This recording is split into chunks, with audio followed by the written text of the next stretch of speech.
In this episode, I'll review one of my Appalachian Trail section hikes in Virginia, Catawba to Daleville. While it's likely already known by most of the podcast listeners, the Appalachian Trail is the best known long-distance hiking trail in the world. It stretches from Georgia to Maine, passing through a total of 14 states in the eastern U.S., and stretches 2,193 miles in length. It is the longest hiking-only trail in the world. The trail was planned as early as 1921 and was originally completed in 1937, and it's a unit of the National Park System. The first person who thru-hiked the AT was Earl Schaefer, who did so in 1948. Each year, about 3,000 people attempt to thru-hike the trail, with about 3/4 of them throwing in the towel somewhere along the way. The caretaker organization of the trail, the Appalachian Trail Conservancy, was founded in 1925. They do a great job of maintaining the trail through an enormous group of volunteers and local chapters. A link to their website can be found in the podcast description notes. There are many access points on the trail, so the trail has a steady stream of day hikers, section hikers, and thru hikers. Over 3 million people hike some part of the trail each year. The elevation changes on many sections of the trail can be quite significant, and it can be very strenuous for non-hikers or people who aren't in good physical condition. This podcast covers a 2-day section hike that I completed during a hot Independence Day holiday. The section, as I mentioned, is known as Catawba to Daleville. It's about 20.5 miles in length and is located in Virginia, not too far from the city of Roanoke and quite close to Interstate 81.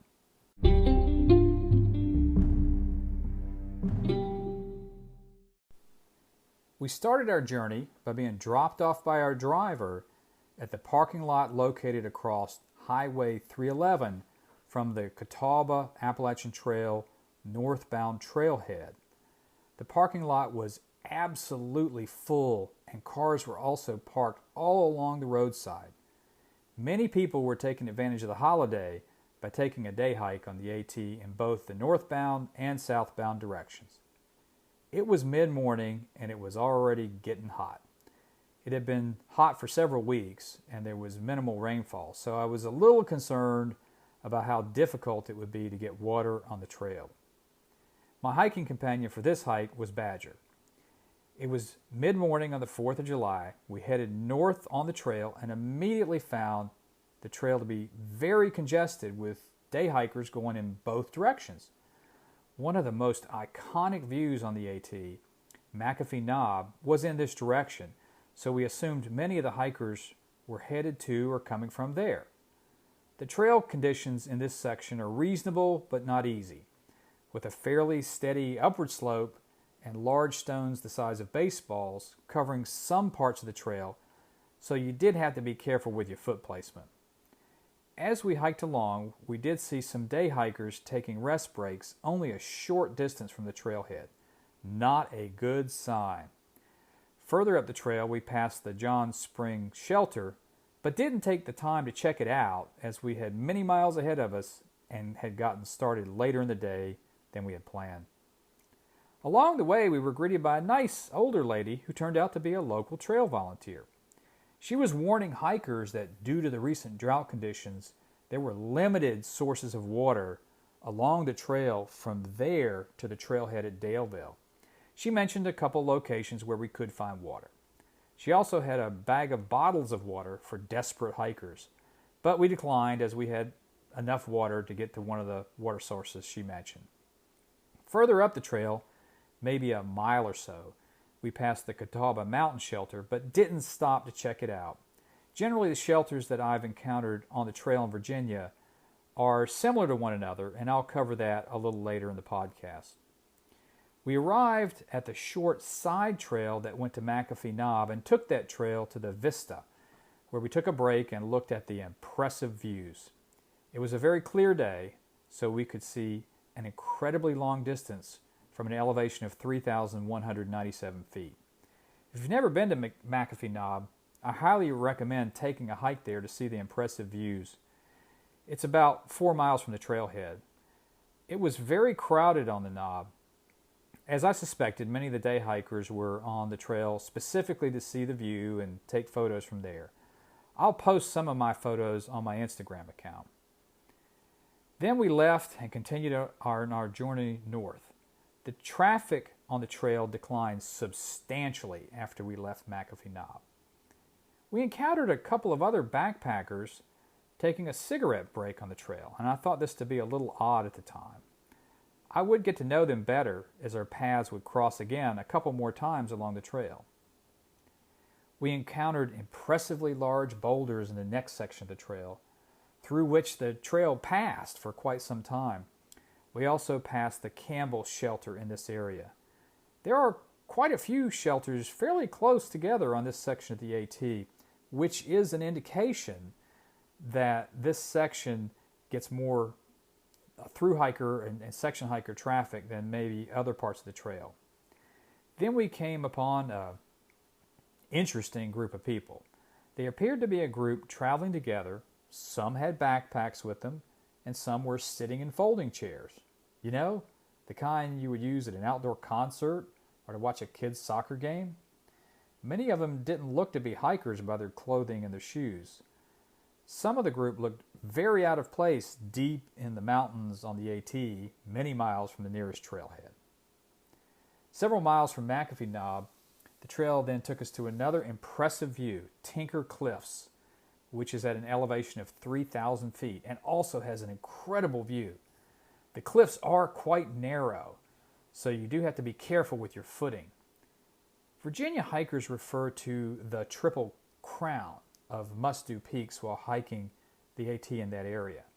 They are Tinker Cliffs, McAfee Knob, and Dragon's Tooth. We did 2 of them in one day. Not bad.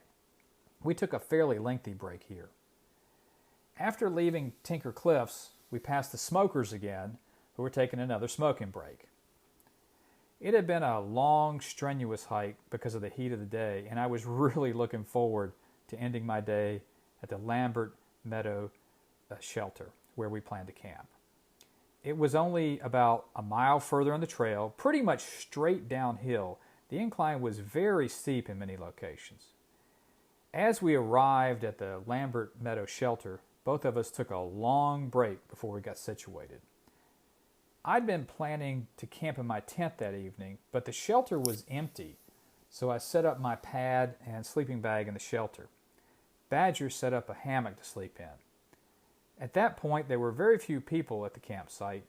We had run out of water just before we arrived, so I went downhill to an extremely small stream adjacent to the shelter and the campsite.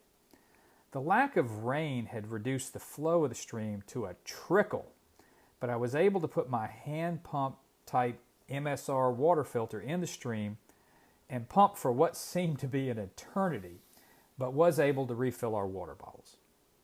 The shelter was large, with 3 walls and a roof, with the front being entirely open. It was in extremely good shape, and the campsite had a pit toilet, a bear box, and a picnic table, and a very large area to set up tents. This is typical of what I've seen in other shelters on the AT in this area, though some of them don't have the bear boxes.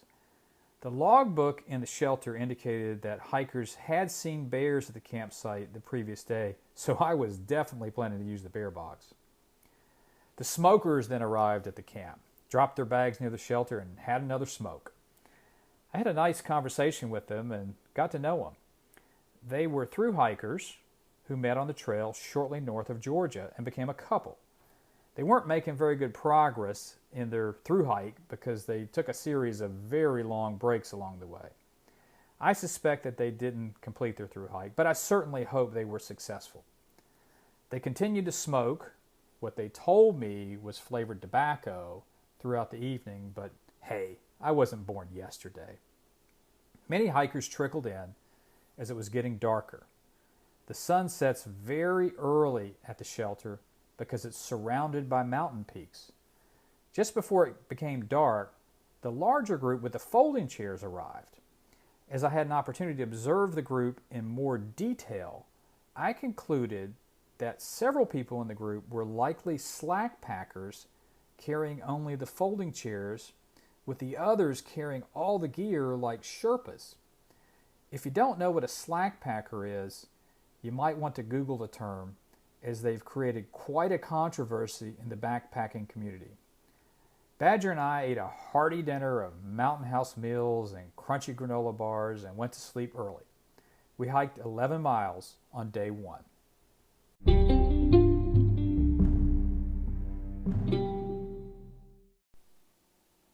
We got an early start on day 2, rising shortly after sunrise. It had gotten pretty cool that night, more so for Badger in the hammock than me in the shelter. As I'd learned years earlier, it can get chilly in the Appalachian Mountains at night, even during the heat of summer. We ate a hearty breakfast that included more Mountain House, more crunchy granola bars, trail mix, and a couple cups of Starbucks instant coffee, which is extremely important to me. I went back to the trickle of a stream and used the hand pump filter to top off our water bottles for the day. We packed up, being one of the first to leave that morning. We wanted to try to complete the remaining 9.5 miles before it got too hot. As we headed north, we passed Lambert Meadow Campsite, which is very near the Lambert Meadow Shelter. There were a few tents there, but many more people had pitched their tents in the area near the shelter. Generally, the trail was uphill for quite a few miles, though it wasn't horribly challenging. A couple of miles north in the trail, a trail runner came flying by in the opposite direction. Assuming he'd been running at that pace from the trailhead at Daleville, he must have been in incredible condition, as we were about 7 miles from the trailhead. We continued a generally uphill journey, and the trail got quite rocky again, so we had to be careful with our footing. We had a brief conversation with a southbound hiker in this area. There was very little trail traffic on day 2. In that area, we started getting a view of Carvin's Cove Reservoir and continued to have this view all along the trail for quite a while. As we neared the top of the final peak at about mile 6, we passed near large power lines. The views along this part of the trail were also very good, but part of the view included Interstate 81. From there, the trail was steeply downhill for a mile or so, but then leveled out. After the trail started to level out, we passed very near a deer that seemed to have no fear of us. This isn't the way that deer typically behave in wilderness areas. As we got closer, I could see that this poor deer was covered with hundreds of ticks. As we continued on the trail, it became very flat and quite easy as we approached Daleville. We could start hearing road noise and knew that we were getting near the end of our journey. We reached the Daleville trailhead, which is on Highway 220 near Interstate I-81. Neither the smokers or the slackpackers caught up to us on day 2. We were hot and thirsty and realized that there was a convenience store about 50 yards down the road. We dropped our backpacks there and gorged ourselves on ice cream and soda. We called our ride, who picked us up in short order. There is a commuter parking lot nearby, which I think could be used by hikers, but you might want to research that before using it. Day 2 was 9.5 miles, and the total distance of our 2-day hike was 20.5 miles. Photos taken during this hike will be posted on my Instagram account shortly after this podcast is published. My Instagram name is Goosa Hikin. That's Gooseahikin.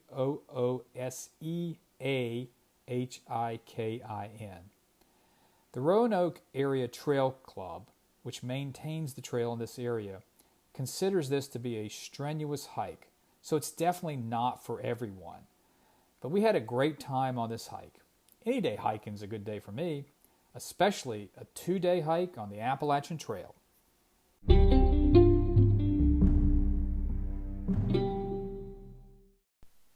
A final thought. Enjoying the great outdoors is exciting and fun, but don't engage in strenuous physical activities that are beyond your capabilities or your physical condition. Make sure you know what wildlife you may encounter on your journey so you can be prepared.